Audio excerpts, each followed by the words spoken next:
I went swimming, but it was a swimming party for Christmas, and I got stuck under a float, and the teacher was sick, and he jumped into me, and I didn't go home, and kept playing for some reason, so I just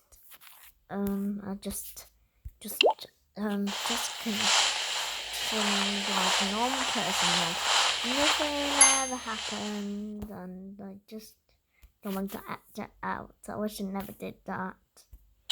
I'm quite embarrassed. Yeah, I'm really embarrassed. I don't want you to tell how embarrassed I am right now.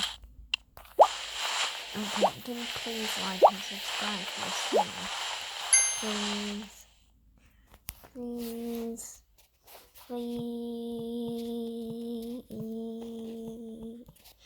Please. Oh, thanks. This is a really great channel. I can't wait to make another one with you.